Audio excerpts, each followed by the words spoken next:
कदुरे खे आबाद कयो है। असां दुख सुख में तंहिंखे यादि कयो है।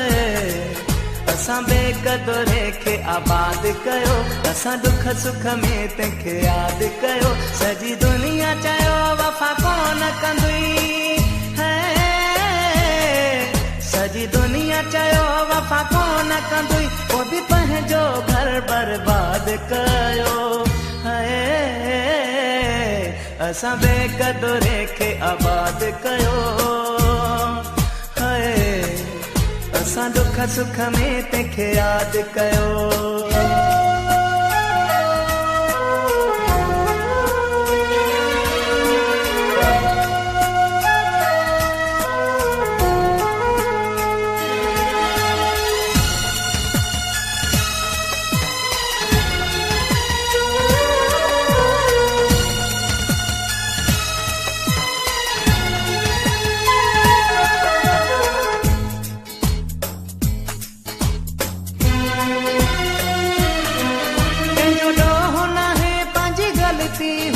जो मूंखे भी ॾाढी मस्ती हुई, कंहिंजो ॾोह न है पंहिंजी ग़लती हुई। छो जो मूंखे भी ॾाढी मस्ती हुई। मूंखे पाण ते ॾाढो नाज़ हुयो, कॾहिं दिलि खे चोट न पहुती हुई। अहिड़े नमूने मूंखे काबू कयईं है। अहिड़े नमूने मूंखे काबू कयईं, मां हुनखे पंहिंजो उस्ताद कयो है। असां बेकदुरे खे आबाद कयो है। असां दुख सुख में तंहिंखे यादि कयो।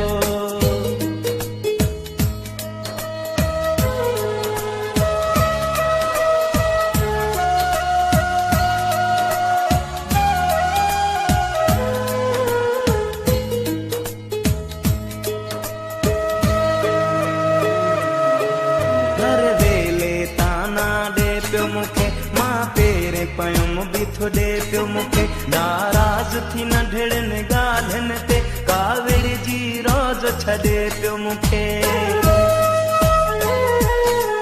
हर वेले ताना ॾे पियो मूंखे, मां पेरे पयुमि बीठो ॾे पियो मूंखे। नाराज़ थी नंढड़नि ॻाल्हियुनि ते, काविड़ जी रोज़ छॾे पियो मूंखे। मजबूर थी मां रखी दिलि ते पथर है। मजबूर थी मां रखी दिलि ते पथर, पोइ हुनखे खणी आज़ाद कयो है। असां बेकदुरे खे आबाद कयो है। असां दुख सुख में तंहिंखे यादि कयो।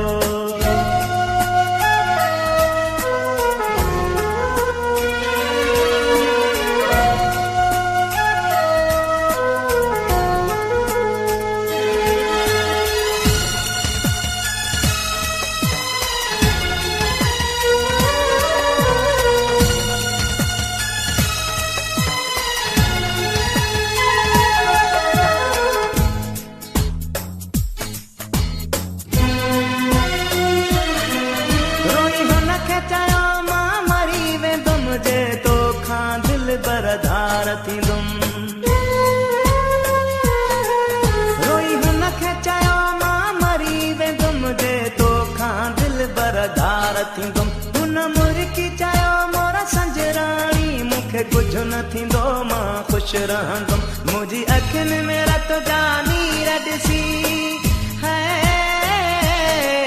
मुंहिंजी अखियुनि में रत जा नीर ॾिसी, पोइ बि बेदर्दे न दादु कयो है। असां बेकदुरे खे आबाद कयो है।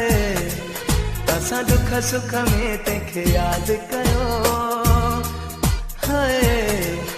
असां बेकदुरे खे आबाद कयो, असां दुख सुख में तंहिंखे यादि कयो। सॼी दुनिया चयो वफ़ा कोन कंदुई है।